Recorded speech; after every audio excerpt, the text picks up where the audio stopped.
It is Wednesday, my dudes. Geek out! Hey, welcome to another installment of Catching Up. I'm Sam. I'm Chris. I'm Jake. And we have another interview this week, this time with Declan Shalvey. Oh, yeah.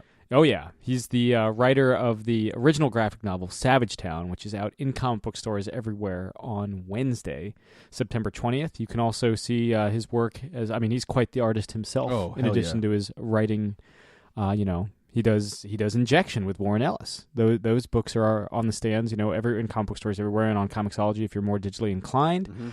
Mm-hmm.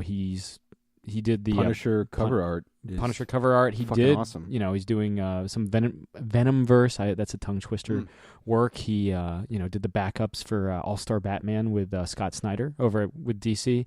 What doesn't Declan do? We don't know. He could probably. He's just awesome. Yeah. You know what? Let's let him be awesome for like the next hour. And joining us this week, we have Declan Shalvey. He's the award-winning author. Fucking hell. Let me take it from the top. The award-winning fucking hell. 3, 2. And joining us this week, we have world-renowned artist Declan Shalvey. He's drawn Moon Knight over at Marvel. He's drawn All-Star Batman over at DC, and over with Image, he's done Injection with Warren Ellis, and he's about to jump in the writer's chair with Philip Barrett on art, doing their original graphic novel, Savage Town, out in comic book stores everywhere, and on Comixology if you're more digitally minded, on Wednesday, September 20th. Declan, thanks for joining us. Thanks for having me, guys. So, in a lot of ways, Savage Town reminds me of both kind of a blend of Southern Bastards, albeit considerably more Celtic, and kind of a Guy Ritchie joint, a la Snatch, Rock and Roller, Lock, Stock, and Two Smoking Barrels. Were those kind of inspirations going forward with this? So the Bastards wasn't an inspiration, but I do love that book. But there was something. I remember I was talking to Jason Latour one time, and he was saying how we should do if we ever brought him to an Irish convention, we should do like a variant cover and call it Irish Bastards, and I would draw it. And of course, I laughed about that for like 10 days. But it's kind of a weird combination of I remember thinking like Irish Bastards, something like that, and I mean I grew up on those Guy Ritchie films, Lock, Stock and Snatch. I don't know have you ever heard of a writer called Roddy Doyle? I have not. Well, that's okay. I wouldn't expect it would necessarily would. He's a well-known Irish writer, but they've made films based on his work. One's called The Snapper, another one's called The Van. Colm Meaney stars in them, but they were very big films here, so I saw them when I was very young, and they were a big inspiration. Stuff like that, kind of like more. I guess grounded isn't the right word for something like Lock, Stock, but I mean certainly gritty crime stuff is definitely what I really really love that stuff, and I haven't really gotten to do much of it in my career.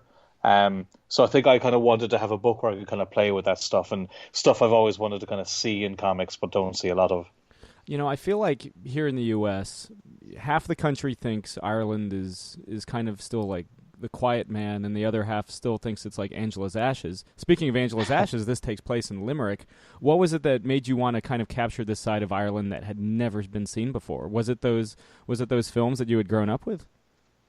To a degree. I mean, during the 80s and 90s, there was like something of a film renaissance with the Irish film renaissance. You had actors like Jim Sheridan and it's your man who did Interview with the Vampire. What's his name? No, he didn't do that.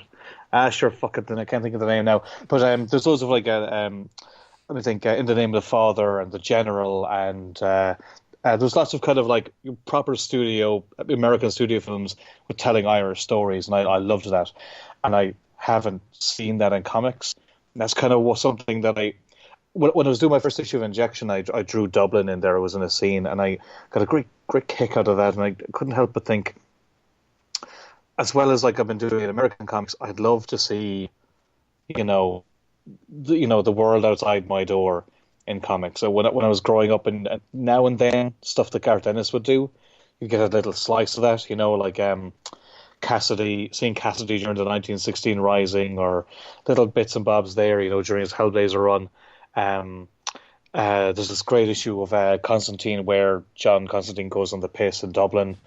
Little things like that, and I just kind of I wanted to make something that was more based on the world that I knew. Now, I'm not a gangster, but I actually lived in Limerick during this period, around 2000, 2010, when there was a big gangland problem, which was kind of like, it was a big, massive problem. Nothing Limerick had ever really faced anything like that before. And I got a pretty bad reputation from it as well.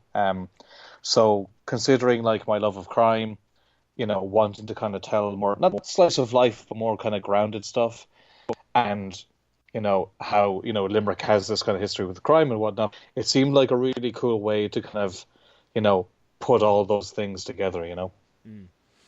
As someone that has only experienced Ireland through pop culture, I did pop off to Dublin once, did the requisite tour of the Guinness Brewery and got drunk somewhere in Temple Bar. I think I stumbled into the McDonald's on O'Connell, but regardless. Oh, you saw the McDonald's, did you? Oh, yeah. That's all you need to see. You're grand.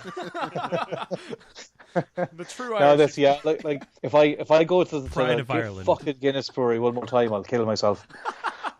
Every time there's somebody visiting, we're like, "Oh, we'll show you where you want to go. Where do you want to go? Can I go to the Guinness Brewery?" And we're like, "Oh, for God's sake."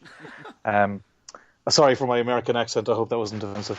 I mean, I feel like I've been slipping in and out of like a faux Irish brogue, so I'm right there with you. But is crime?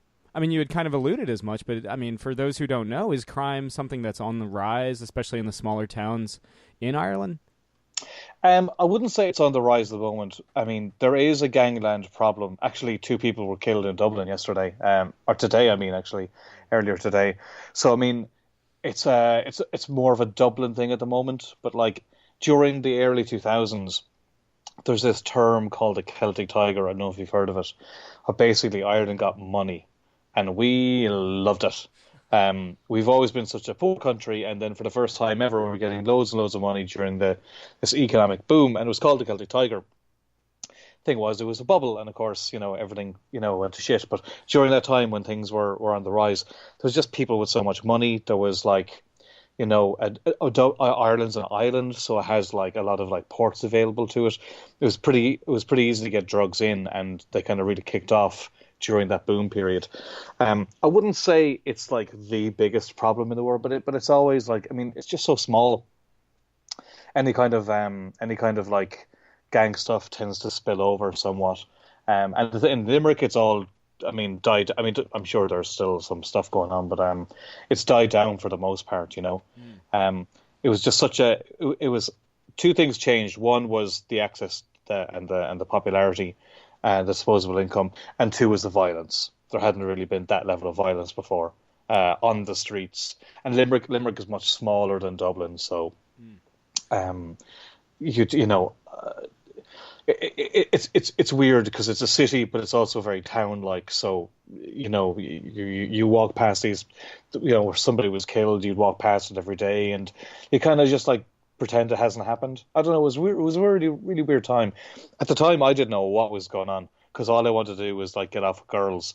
Less so now because I'm engaged. But I kind of did some research and went back into it and kind of like saw how things were connected and where it kind of spiraled off. And a lot of it's just stupid shite, basically. Stupid family bullshit. And then some of them get their hands on guns, which again to us is crazy because we don't have guns, Yeah. The only gun we get guns is from being a criminal. Right. Or the IRA.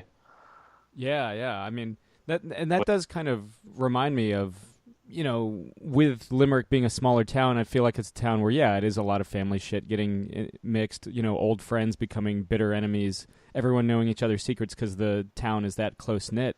Is it, this might be a deep metaphysical? Yeah, I'm going to ask you about chakras.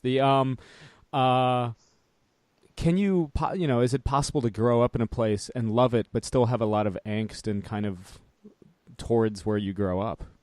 Oh, God, yeah. Like, this is, yes, absolutely. I mean, my friend Stephen Mooney, he's the artist on Half Past Danger, writer artist on that, and he's always taking the piss out of me because he goes on about how I hate Ireland, and I don't hate Ireland, but growing up in the west of Ireland, I lived in a housing estate when I was quite young. Then we moved out to the countryside, so I mean I've seen different types of kind of like areas, and I hate how small-minded it is. I hate how the country doesn't invest in its future. There's all these things I hate about Ireland, but there's lots of things I love about Ireland. Especially like the crack, the characters, the people, the charm.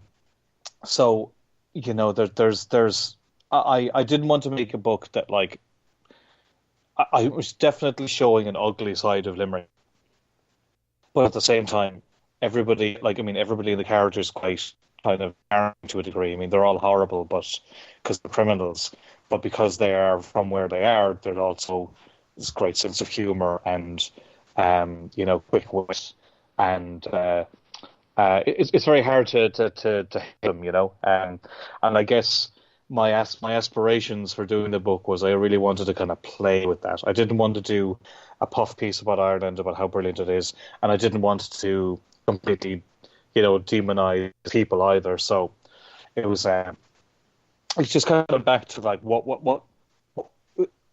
do I want to see if I'm going to see an Irish book, and I like to think that that's what I did.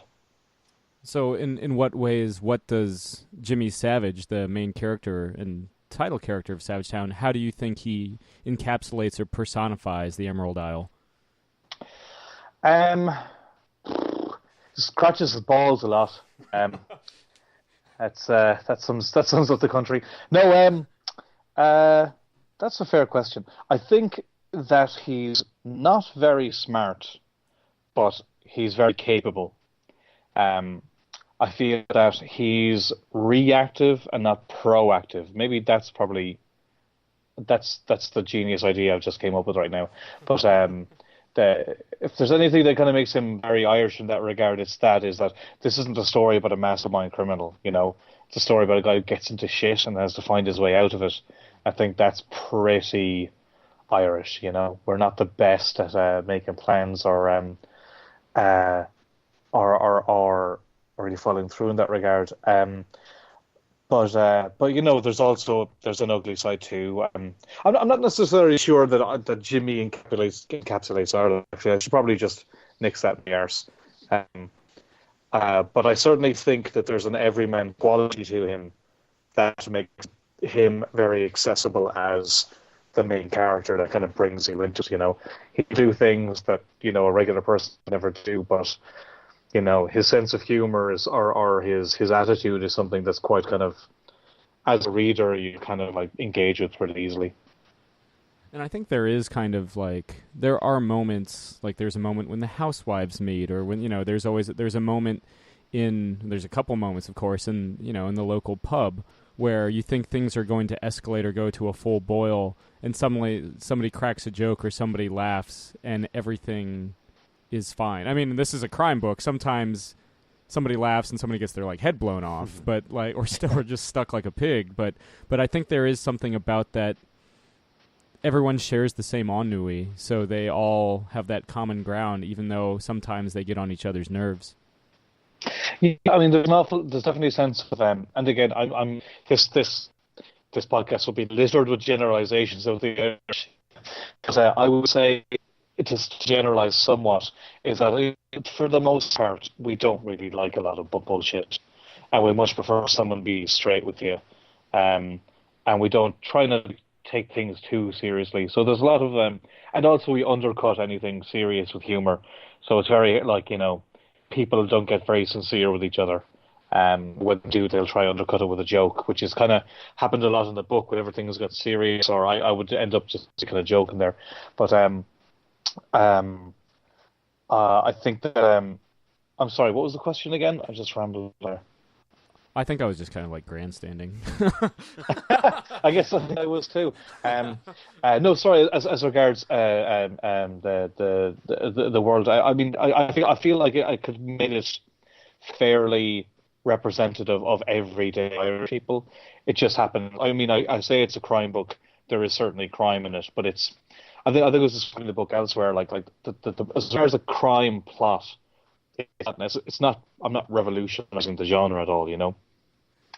But I think it's the characters and the world which I'm using the plot to kind of just show you this. So it's a weird mix of a kind of a slice of life Irish story with, mixed with the crime genre. So it's not a hardcore crime book, but it's also not as straight as slice of life. I think it kind of, especially with Phil's work too, because his work's kind of very reminiscent of like people like Chris Ware or the Hernandez brothers and whatnot. That there's a kind of an indie feel to the book, but yet it mixes in with these genre elements which are kind of more mainstream.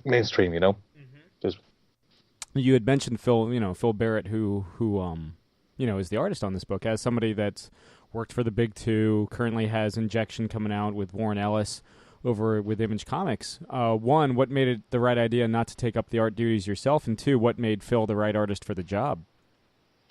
Well, one, I wasn't going to stop doing Injection, that pays the bills effectively. And I also, it's my baby, I started with Warren and his hours, and I want to see it through. But something like this is more of a risk, if I'm being frank.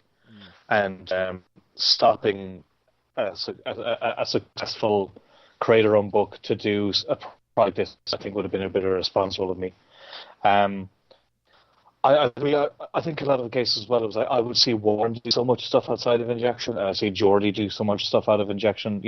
Geordie colors Batman and Spider-Man, all these other great Image books and whatnot. And Warren's like writing Castlevania and Wildstorm, and it's so cool.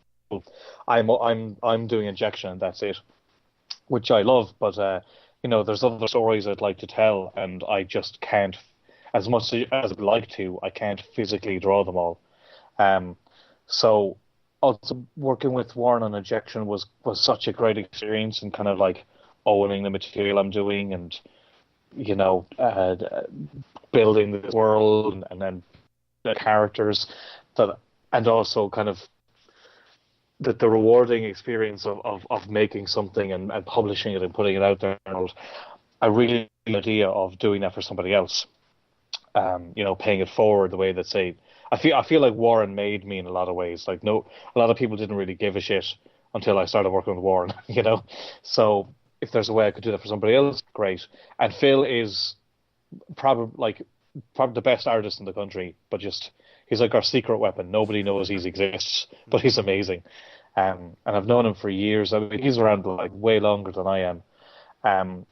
But he just draws, like he kind of writes and draws his own short stories, and I read them all and I loved them. And I just feel like he just puts the finger on the pulse of regular Irish people. And he draws things with a sense of authenticity that, I could draw like an Irish bus stop and it would look like it. It'll be good and all that. But I feel that the way Phil's his eye cartoons things a little, it just feels more unique. It's a subjective thing that's kind of hard to articulate, but there's more charm in Phil's work. And I felt if I was going to do a book like this, rather than I could have tried and made it like make it more quote unquote marketable to an American audience, or try and make it look quote unquote more mainstream.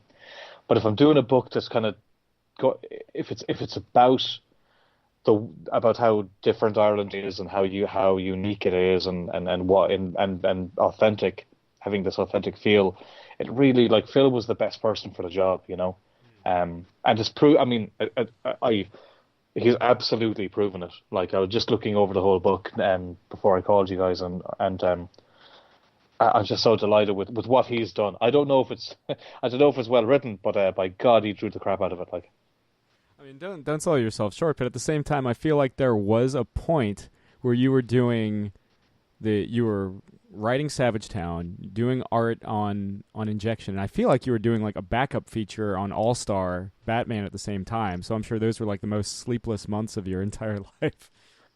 yeah, it was. I think actually, from a production standpoint, I was writing Savage Town and writing and drawing Fury, and then when I stopped drawing Fury, I was writing Savage Town and drawing Batman. I took a break on Injection just for a few months, just so Warren could build up some scripts and I could kind of plow back into it. But yeah, that was and doing covers for Punisher and stuff like that. So I had a lot on the go. And then by the time I finished Savage Town, I think I finished the last chunk of it while I was starting to write Deadpool versus Owen Logan. So it was a very long kind of yeah, it's been a tough slog. I'm not gonna lie to you, like, but yeah, I mean, and that's me only drawing one thing. You know what I mean? Mm-hmm. What made like you? It's sorry, what? Oh, I was going to ask, what made you want to do Savage Town as a graphic novel? You know, like one solid concentrated dose, as opposed to serialize it into a miniseries. Well, it wasn't really my decision, to be honest. I pitched it as an ongoing a long time, like almost well over a year ago now, and I pitched it to Image, and Eric suggested we do it as a graphic novel. And like I was like, well, look, if you're willing to publish it, like, I'll do whatever you want. But he made the point that he said he really liked it, but he wasn't sure if a mainstream audience would get behind Phil's work. And I don't know if Eric's right, but I would trust Eric.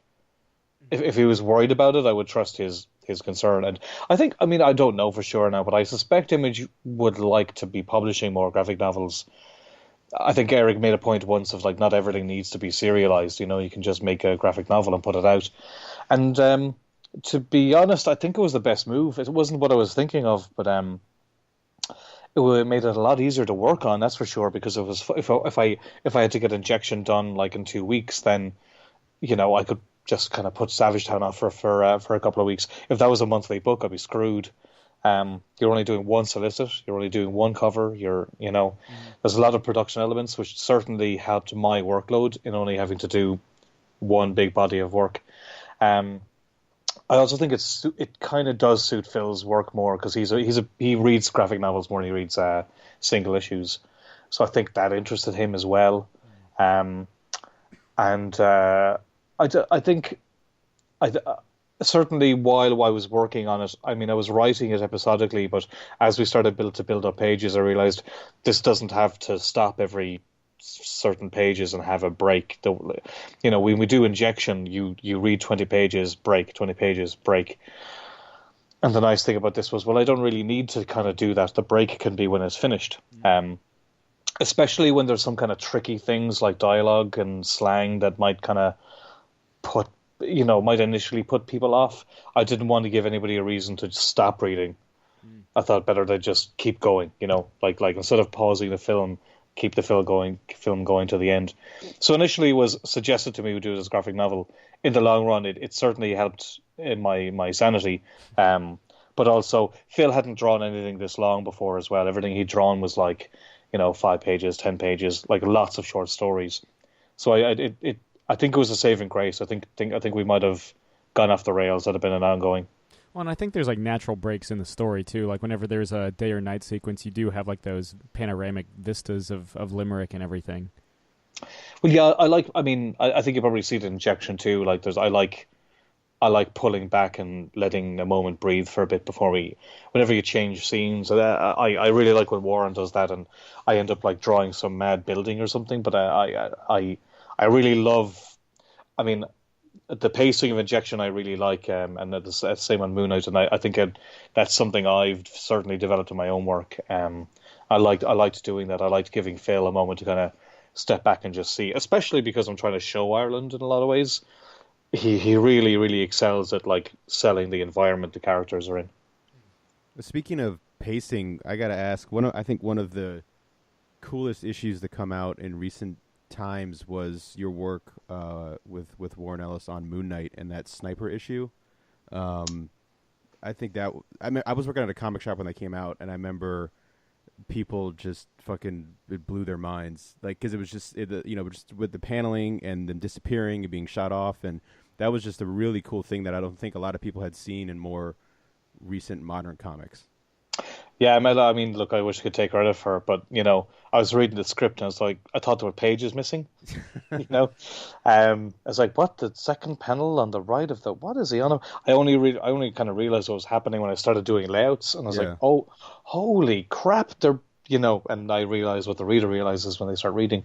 That was such a kind of a eureka moment for me. I was like, Jesus Christ, Yeah. like. Paul Warren is a fucking genius. Like I'll say that because he won't hear this. So, yeah, but Jesus Christ, like, that was like, I mean, what I'm proudest of is Injection because it's mine. Of course. But it's really hard sometimes because what we managed to do on Moon Knight was I was just so ready to show off. Yeah. I'd been working on Marvel for years, and I really wanted to have an issue one where I could just like not come on a series after another artist, not like carry the torch. I wanted to just do my thing, and and Warren. If anyone's going to help you do your thing, it's Warren. I feel like he just basically gave me a portfolio book, and every issue is a different type of portfolio, and once I did one issue, he's like, "Oh wow, great job. Here's something harder." Yeah. So I was just at a convention over the weekend here in Dublin, and I just flicked through the book, and I mean, it's great to have that. It just feels like everything came together on that book in so many ways, and yeah, I mean, every single issue had a moment like that. Yeah. But the first issue was like just what we were doing with it was great, and then the second issue, the sniper one, I just was amazing, and the third one, which one's that? That's the ghost one, I think, and then I just got to do something different every issue, and it was creatively like revolutionary for me. Yeah, I mean that was the thing. I mean, I'm a big Moon Knight nerd, and that I remember when that was being solicited and coming out, that was really exciting and just a totally fresh new take on the character, and just how, like you said, every issue was just something totally fucking insane. And I think that fits so well with Mark Spector too. I mean, just this kind of wild kind of character, and I think he's one of those characters too where like it's only a matter of time until he ends up on the big or small screen, and I think when he does that, they would be very smart to use your guys' work on Moon Knight as like the basis. Granted, I have no pull whatsoever, but I mean, I think you don't. Yeah, I'm sorry. Yeah, What I take this call then? Yeah, I led you on there big time. We Yeah, just lost the call. yeah, No, we are not. We have nothing to do with Netflix. But I mean, I know. But that Son was. of a bitch. But like reading like the reading your the work and like the layouts and the design of the character and Mr. Knight and all that. I mean, I think, and I've seen so many like cosplays of that around at cons, and it just, you guys helping bring Moon Knight, I think, more to the minds of comic readers, and I think it's exciting, and I think he's. Oh, thanks, man. I think he's taken a bigger role because of you guys.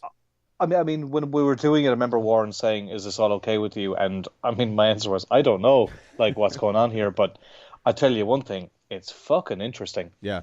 And I would much prefer do something interesting with Warren than just toe the line on something else. So I fucking loved working on the book. Yeah.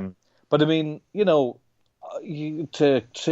it's not a criticism, but like, say, Injection is very much the opposite of Moon Knight because it's so much based on bigger themes and characters and plot and whatnot. Injection. I mean, it's not a criticism. It's just an observation, and it was the strength of it. There's fuck all to that book. There's no plot. There's no character. It's just. But the art's nice. Yeah. The art's. Yeah. No, I mean, it's not a criticism of Warren at all. Like, I mean, like he basically made the structure. For like I could tell what he did. He just, and this is what Warren does so well, is pare the character down to the bare bones of what it is, and then show that, bend it without breaking it, really, really bend it, and he just, you just didn't know what the hell was going to come next. I think from a story point, I think if Netflix did do a show or whatnot, and I've heard rumors, I don't know if it would actually happen. I mean, if I was a TV producer, I certainly think paying for a white suit would be much cheaper than any costumes or whatnot. But I think Jeff did some brilliant stuff. Jeff Lemire and Greg Smallwood did some great stuff on their run. I think story wise, there's more to pull from there. But I mean, I think like because what me and Warren did are basically bonkers one shots. That I'd love to see, if they were adapted, that would be great fun and all that. But I certainly think our take would be the one, but I think they'd mind more story from Jeff and Greg's. You had mentioned injection before. Was it something you and Warren discussed about kind of drawing from a lot of classical art influence and kind of crafting the visual look to the book? How do you mean? Well, there's like books or there's paintings. There are moments in injection. What the heck? There's this like famous painting of this dude standing on a cliffside, like looking out over the cliff, and my lack of classical art appreciation. It sounded really good when I asked it, Declan. But I think you're full of shit. I've been known. No, there was no. I mean, I went to fine art college and I don't remember half that stuff anymore. Anyway, so but I no, I mean, with injection was. It's hard to say because I don't even know what injection is. People are like, "Oh, what's going on?" I'm like, "I don't know," because I know Warren. He said to me that he likes me to be the first audience, basically.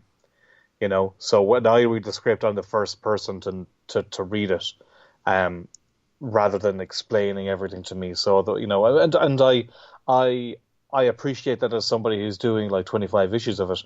As the artist, it makes it a little hard sometimes because me and Jordy will come up with ideas for things. Something might mean something, or a certain color might mean something, but because we don't know what's happening, we have to scramble every month to kind of like, try and make it more visually interesting rather than just draw stuff. And I know Warren likes doing that. I think I read an interview where I think he said in his newsletter that he just likes to write stuff and see what we come up with. So it's we're both just basically fucking with each other, I guess. But I think it was I wanted to make something a bit more ambitious than what I had done at Marvel, which was a lot of fill-in arcs, or not fill-in arcs, but very short stints on books, and I think. With Warren asking, what would you like to do? It meant, here's my opportunity to go like, okay, if I had Warren Ellis at my beck and call, what would I want? And I basically want another Planetary, because I loved Planetary.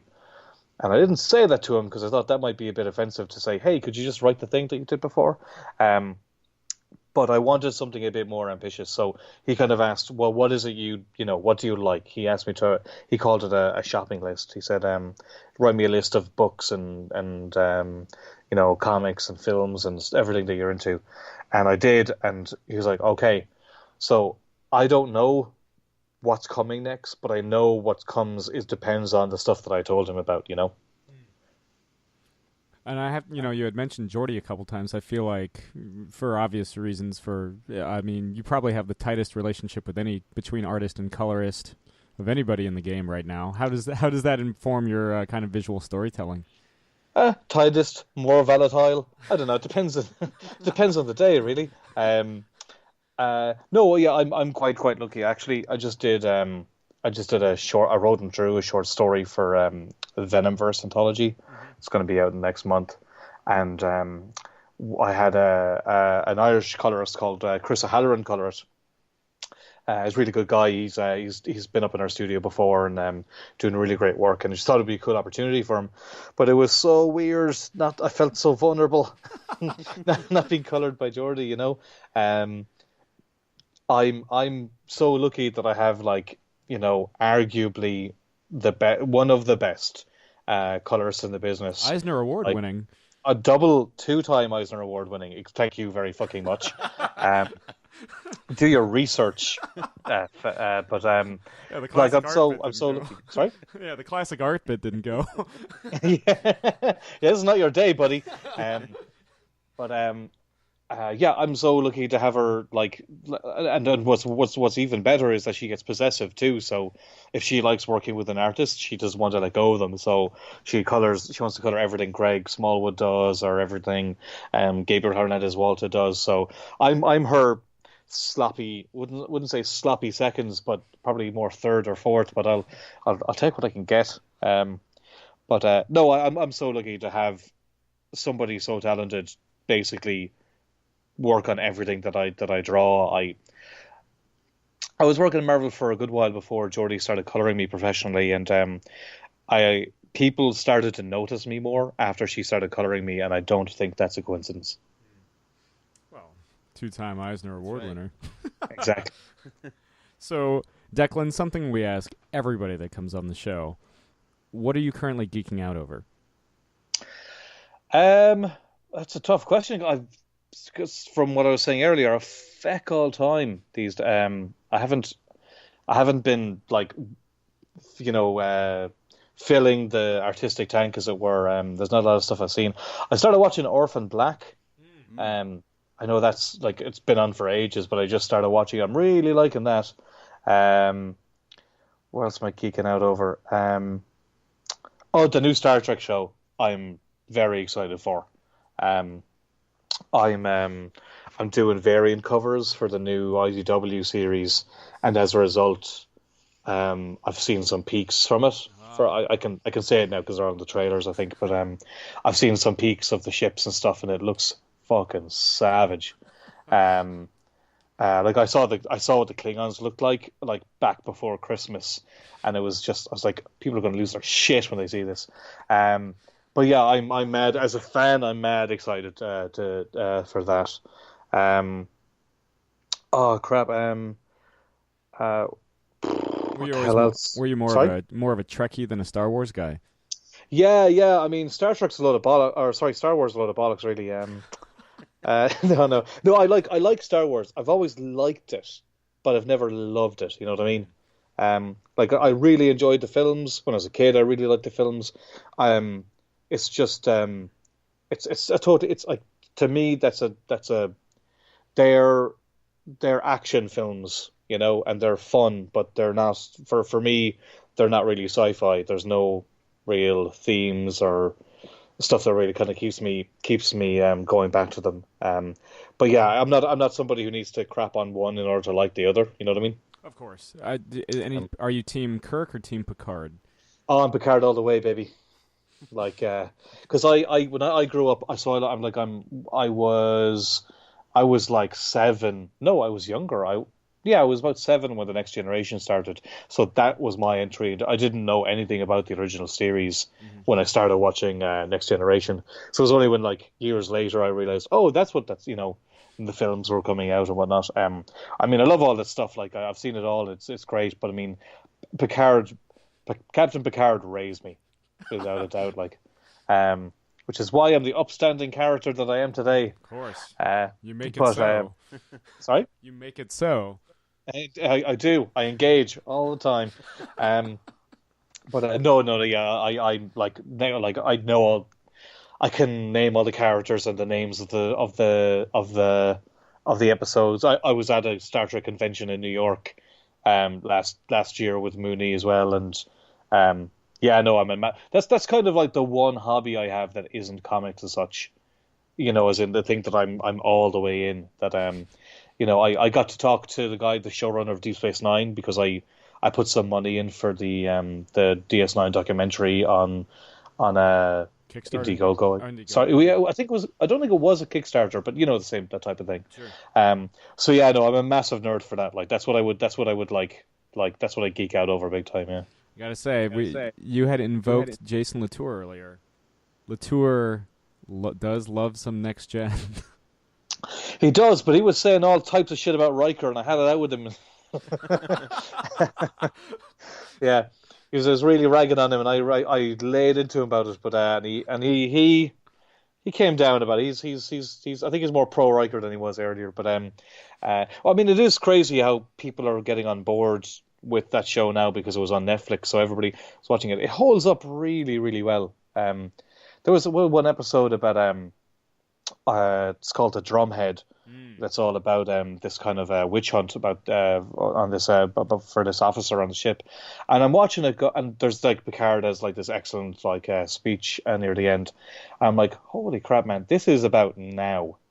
Oh yeah. You know, Yeah. this is about social media, right? And that's kind of what I mean about like why I like Star Trek over something like Star Wars is that I keep finding things that like science fiction can say Hmm. about now that is timeless, about the human condition that'll matter to us now, it'll matter to us in 20 years. And this episode is like 20 years old or whatever. Um, that is it's just phenomenal stuff, and I genuinely think the show like made me the person I am. Well, yeah, there's the drumhead, and there's that episode where Picard is kidnapped by the Cardassians, and he's like tortured into saying that there are like 5 lights. Yeah. And that was, that always his human condition, and I mean, it's the inner light. That was another. They're all great. Oh man, yeah, I just got goosebumps. Yeah. Yeah, like I mean, I guess when you have an actor like Patrick Stewart on that show, you better fucking use him. Yeah. Or yeah, like when he goes home after he was assimilated, and the family, the one where he like you see his brother, and they're all just completely emotionally like, stunted. Yeah. I could go on all day, man. Like there's so much about that show that says so much about us as a people. I am slightly worried at the new show because it is not episodic. Oh, it There'll isn't. be less opportunity to kind of do that stuff. But I mean, at that Star Trek convention, Nicholas Mayer, who he directed and wrote and directed like Star Trek 2, Star Trek, all the good ones basically. 2 and 6. He was involved, and he was just talking about like working on the show, and everything he said was just it was just perfect, especially from like somebody who is also like a storyteller.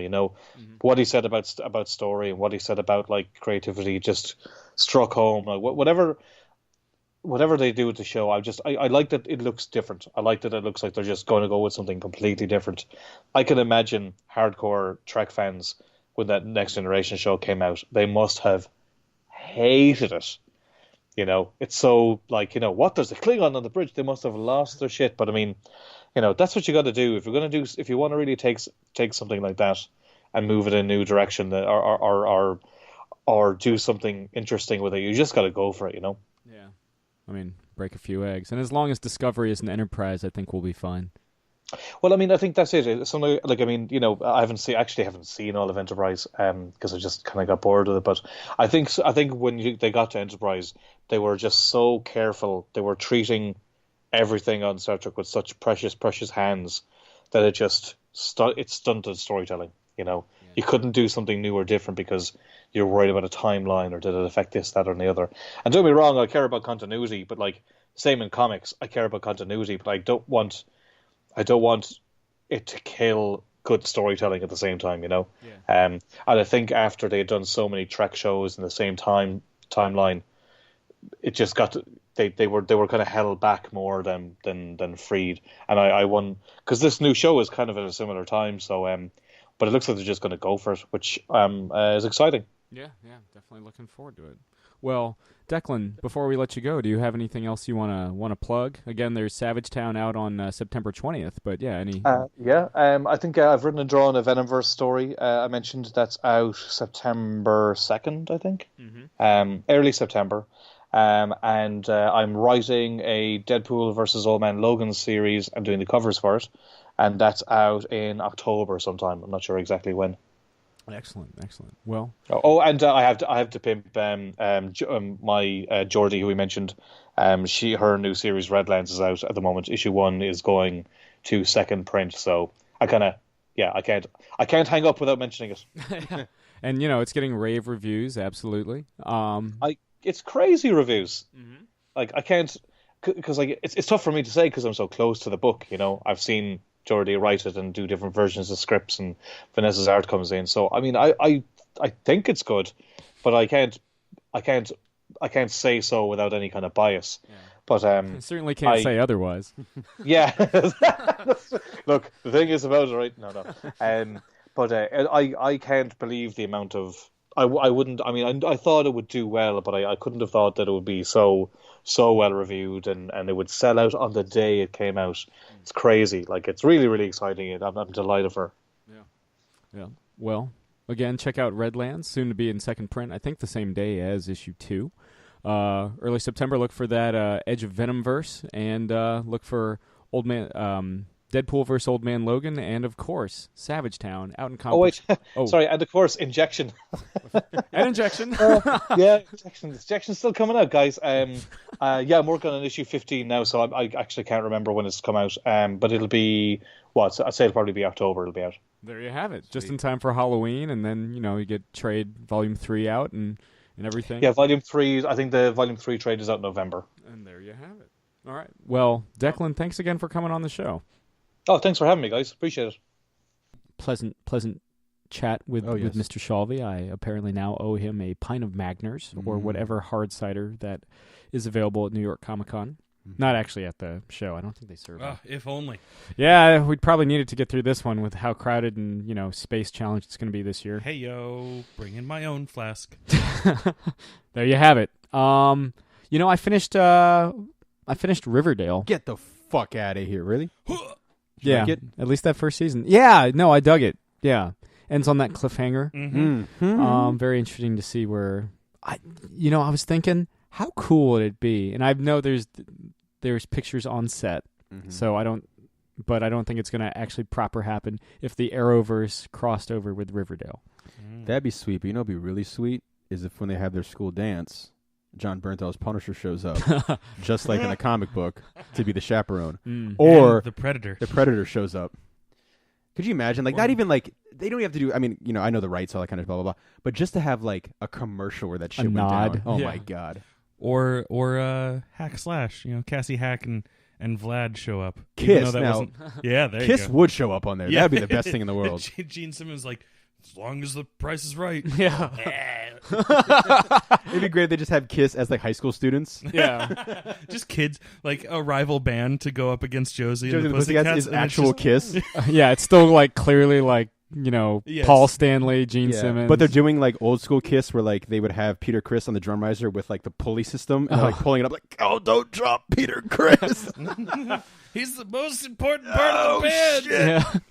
I would watch the hell out of it. Oh, fuck yeah. And talking to Declan, I saw that there was a documentary on Netflix for The Love of Spock. Oh, yes. And I hadn't seen that. And I finally watched it, and it was I need to watch that. quite good. And right after that, I did the Wrath of Khan Search for Spock double feature. You went full in on that. Yeah. Well done. Always. Well done. It was a veritable Back to the Future Part 2 and 3 for you. Yes, because here's the thing. When you watch the first Back to the Future, do you have to chase it to 3, immediately chase it with 2, and then chase it with 3? No. I oftentimes like to do that, but I don't need to. But knowing where you're going, I can do that. I can watch all of them separately. Like I don't ever feel the need to watch them back to back. I understand how, like 2 and 3 are basically one movie. And so wanting or feeling a need to do it makes sense. But I don't know. I think because I grew up with the love of Back to the Future Part 3 that I had, and like that was like my favorite of the trilogy. Being able to watch it solo over and over again, I kind of missed out, I guess you could say, on that need to watch 2 and 3 back to back. Yeah. Jake, and same with Star Wars. Fair enough. Fair enough. Yeah.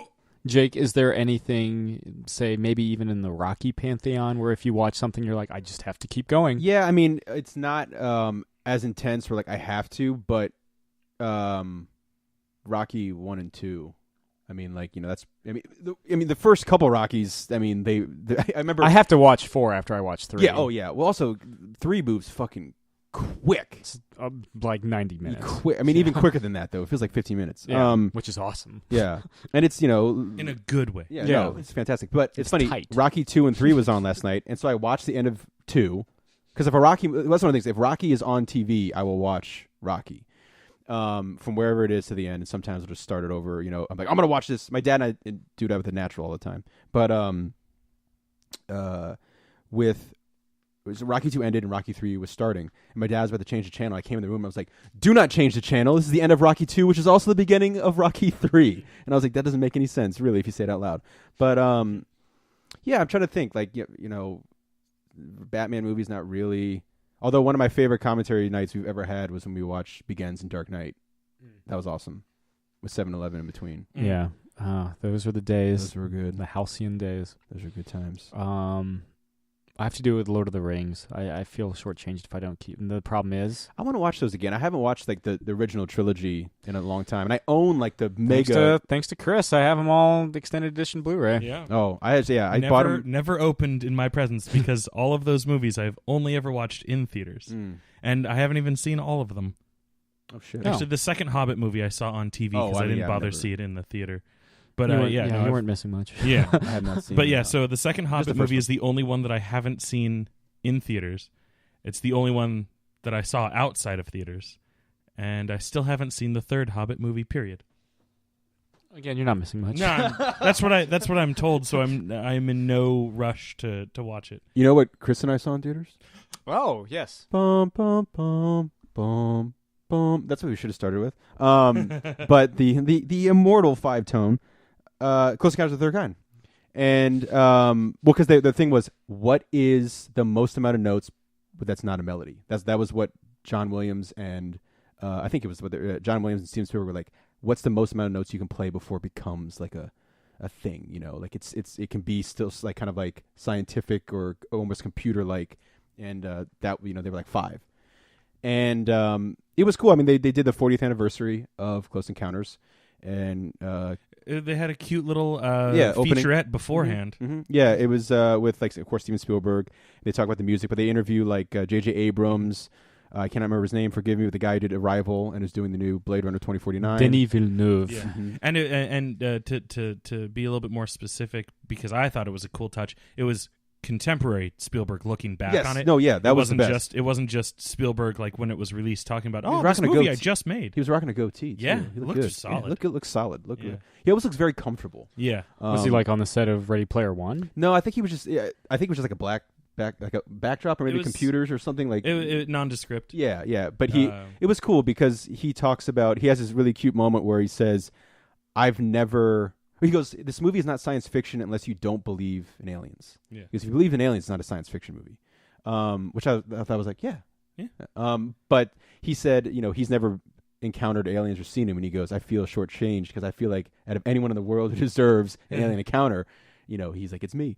But of course, they talk about the power of music because it's some of my favorite John Williams stuff is in Close Encounters. One of my favorite just Spielberg moments is the end of that movie when they the mothership makes contact. It's just learn and how to communicate.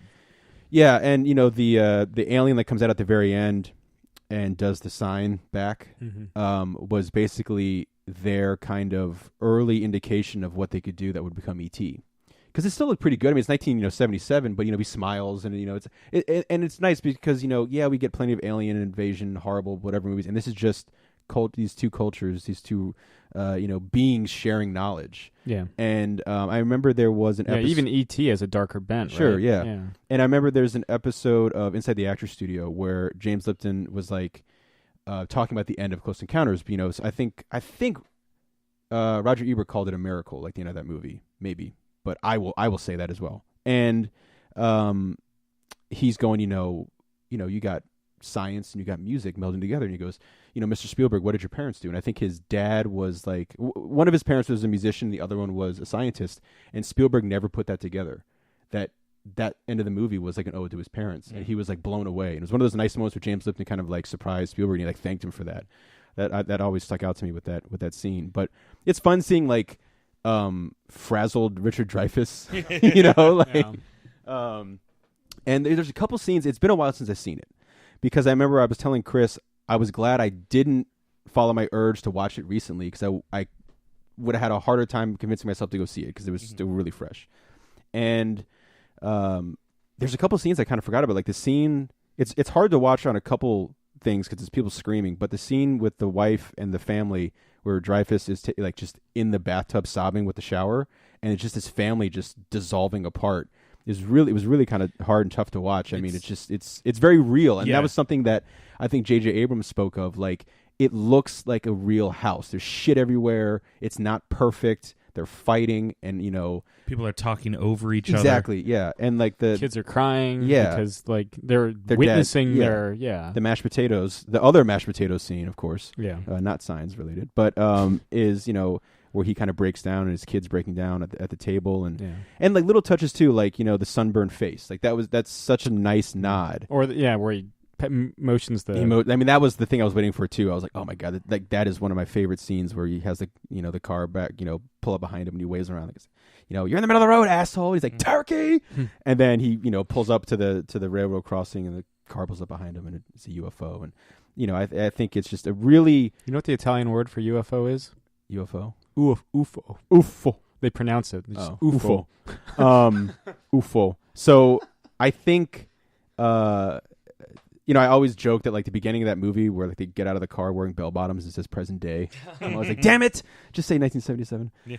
But it was. Don't say anything at all. Oh, yeah, don't say anything at all. But it was a nice experience. I'm glad they do that kind of stuff. It was kind of weird to start on a present day because I was like, doesn't that imply that like usually when you see present day, it's because we started with a flashback. Mm-hmm. It's like what's the significance of saying this is today? The only thing I could think of was like it's like and this doesn't make any sense, but like it's in the middle of the desert. Mm-hmm. They have like all different kinds of machinery around, like you know what I mean. And one of the big things of that scene is that they find a whole bunch of aircraft that have been missing since 1945, exactly, or whatever year it was, 1940 something. Yeah. So it's cool. Like I said, I mean, that end, I mean, I wanted to see the whole movie, of course, but really to experience. And it was loud. I was glad because, I mean, the opening of that movie is great where it's just darkness. And then it's like, bam, and then just pops on. So it's, so I've only ever seen the movie one other time, and it was ages ago. Mm-hmm. And like when the movie started and it's like complete silence, I was like, something wrong with the projector. And then like once Richard Dreyfuss's name pops up on the thing, like that stuck in my brain that it was his name that was like the music cue. You kind of hear, nah. I was like, oh, and intentional.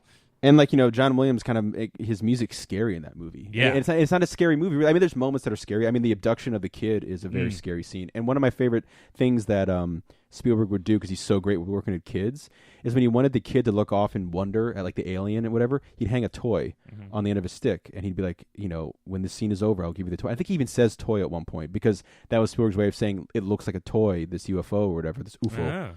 Yeah.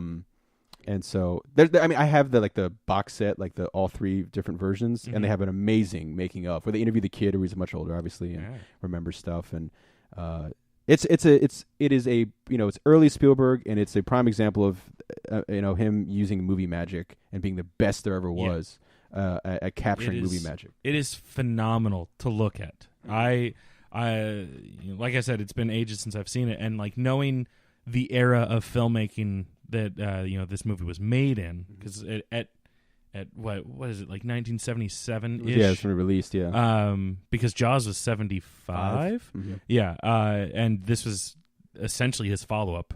And he said, remember, he wanted to do this before Jaws. And thankfully, he did it after Jaws because there's no way he would have gotten the budget to do it correctly. If he had done it before Jaws. But because before then, all he had was Duel, which is also a great movie. It is. But so like watching this and knowing the era of filmmaking that it was in and knowing the limitations that they had with photography in general, like just especially that end scene. Yeah.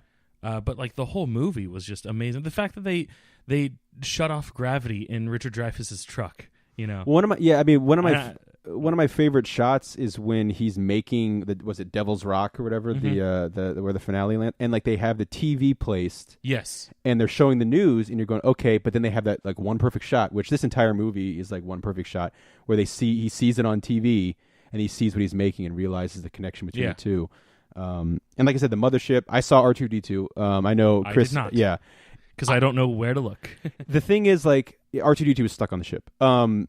If you can see it on the model at the Dulles in space. I'm assuming it's still there. It's been a long time, and unfortunately, I had something I had to do right afterwards. Otherwise, that would have been a nice day to go and see it because I have seen that before. And yes, you very clearly can see young R2 or old R2 by that point. I guess he'd be fucking ancient. on the mothership. It's the New Hope era R2, so It was a long time ago in a galaxy far, far away. So I don't by this time I'm pretty sure it was only a 1 week run, but it was a special thing because that was a movie when I first saw it. I was like, I would have loved to have seen this on the big screen. Yeah, I saw it in theaters about 4 years ago at like the Angelica, and yeah, it's great. There's my one caveat, and it makes sense for the story, but it was something I could never completely get behind. And I think in his retrospective look at the book, Spielberg had some difficulty with it too. Never liked that Dreyfuss's character leaves behind his entire family. Yeah, and that was something where like Spielberg always said, he didn't have kids when he made the movie. This is only like he wrote the movie. Like this is I think the only time he gets a writing credit, which is pretty interesting. He might get it for 1941. Oh, really? Well, I mean, I've never seen it, so I can't say. But that's something where like present day Spielberg was like, if he made that movie now, that would never happen. It is weird. It's one of those things where. Because you always expect them to come back or something, or figure back. And it's one of those things where like, oh, he'll come back, but he'll come back, look the same, and everyone will be like 80, because like who knows how long they'll be gone. Because you see the other people leave the ship. It's just a joy. Like I said, sorry, 1941. Apologies to Spielberg. It was written by Robert Zemeckis and Bob Gale. Okay, well, Spielberg's probably glad of Back to the Future fame. Yeah, again, I still haven't seen it, but it may be a wonderful movie. I know some people don't like it, but. Close Encounters of the Third Kind is pretty damn great. Yeah. And just early Spielberg, I mean that Amblin Entertainment. Yeah. I mean when he, he's the master. He's the best. So yeah. I know that, the Ready Player One trailer when that came out, I have not read the book, but I like the trailer. I know some people came out, they were like, what the fuck is this? It's a very busy trailer. Yeah. But if you want to see the Iron Giant and the DeLorean and Freddy Krueger, that trailer's there for you, man. Yeah. Yes. Like Friends, it'll be there for you. When your face starts to fall. The Rembrandts. Yeah, well, this has been, thanks again to Declan for coming on the show. Savage Town is out in comic book stores everywhere next week, at least the time this thing's posting, which is Wednesday, September 20th. So, definitely check it out if you like that kind of Irish small town crime with a bit of Irish charm to it, of course, and a good old fashioned graphic novel too. Yeah, complete story, one solid package, one concentrated dose. Also, again, check out Injection. Check out his Moon Knight work, which we also mentioned. Yes, absolutely. But yeah, this has been another installment of Catching Up. I'm Sam. I'm Chris. I'm Jake. Fried chicken. Thank you very much. Good night, Eric Bana. This has been another Geek Out production. If you enjoyed what you heard, hey, we've got a special episode every Friday. Of course, there's the usual catching up show every Wednesday. And you get book club episodes just about every Tuesday these days. Thanks for listening.